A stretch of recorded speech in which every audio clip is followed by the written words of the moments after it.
See if the fan is actually of similar size.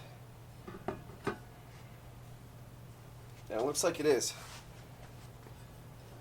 Looks like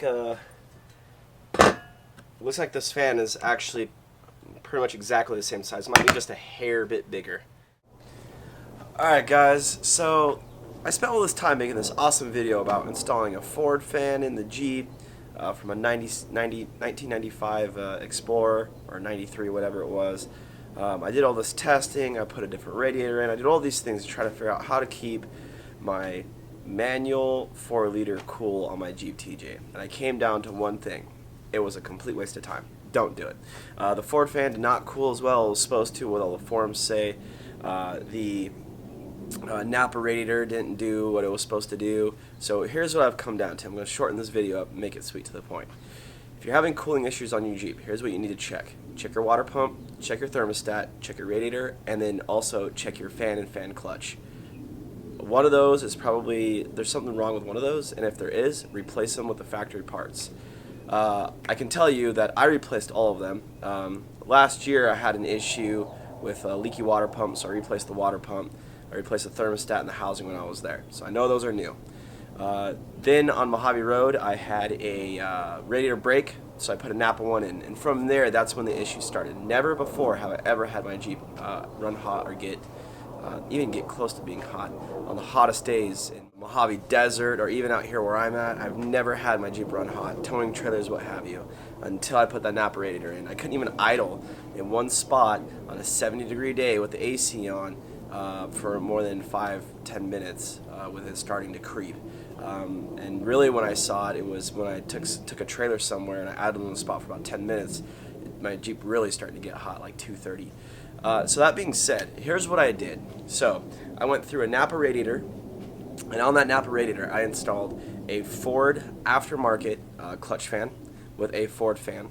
I then did a Ford OEM clutch with the Ford fan. I then did a manufacturer's Mopar manufactured radiator with the Ford OEM clutch and the Ford fan. Now that one did pretty good, but still, if you idle it in one spot, your temperatures are creeped to 219, and some people will say that's not bad. It's a little hotter than I like it. What I did then is I took that off, and I went back to the factory OEM clutch and the factory OEM fan, put it on there, and no problems at all. One interesting thing to note when you do that is that the clutch on the Explorer that you put on the Jeep, they're actually closer to the engine and further from the radiator by about ½ inch to an inch. Whereas on the Jeep, the factory one, that's actually quite a bit bigger. That does two things. One, you can get a wrench in there easier to undo the clutch if you ever have to. And two, sticks that fan quite a bit closer to the radiator, I think. So I think that's part of it. Let me point something out to the Jeep. I want to show you something. Okay, so we're at the front of the Jeep right now, and I did a test. And that test was like sticking a rag here and having the rag stuck to the grill. But what I found out was the factory fan actually does just as good of a job. It'll suck a rag right to the radiator as well. On top of that, when the Jeep actually gets warm and that fan clutch is warm, not hot, just warm. Interesting note, on the factory one, you can feel air blowing out up to here. With the hood open and everything on the other side of the fan shroud, like way up here you can feel it. With the Ford fan, you have to stick your hand almost right on the fan to feel air coming out. Now even though it's 9 blades, what I think is going on is that the fan isn't pitched as hard, and they're like big scoops. Your Jeep fan is like huge metal scoops, whereas the plastic one is not. Also, I think the plastic one flexes, and because of that flex, I don't think it scoops as much air at idle, which is funny to think. You would think the 9-blade would push a lot more air, but it really doesn't. Another thing too, if you stuck your hand in here with that 9-blade fan and even with the Ford clutch, you could barely feel any air moving.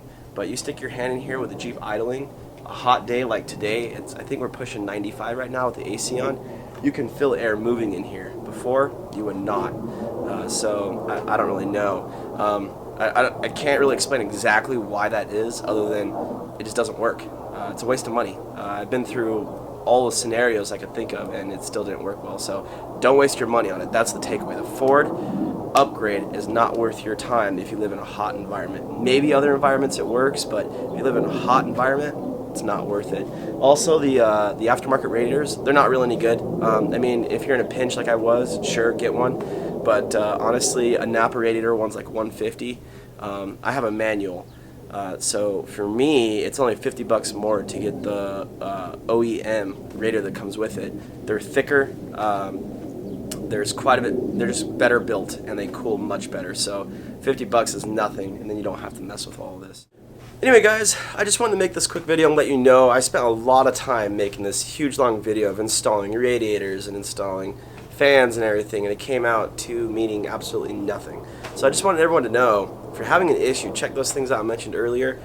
Don't go on forums and try to install a Ford fan or an aluminum radiator that's cheap or all this other stuff. Just go get the OEM radiator, go get an OEM clutch, OEM parts. They're a little bit more expensive, I know, but your Jeep will run perfectly fine with those. The cooling system on the TJ actually does very well if you run OEM parts. It's when you start putting aftermarket parts that things start not running quite well. I just don't know what it is. Maybe they're built cheap, maybe they're not built to the same specifications. I don't think they are anyway. Man, that jet's loud.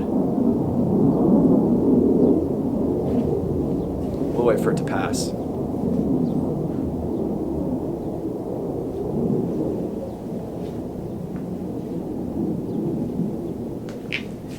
Anyway, whatever it is about the aftermarket parts, they're not built to the same specifications. Aluminum radiators, unless you go to a really high-end one, they don't cool as well either because they use epoxy on the inside to make sure that the systems aren't leaking. And if that's the case, what's the point of buying an aluminum radiator if the inside is epoxy coated? But anyway, guys, thank you for watching. I hope you have a good day. I hope this information helped you. If you guys have any different information on this, I'd really like to see it. I'd really like to know. So if you have any questions, hit the comments down below, or just a comment or idea on what you've done to your Jeep.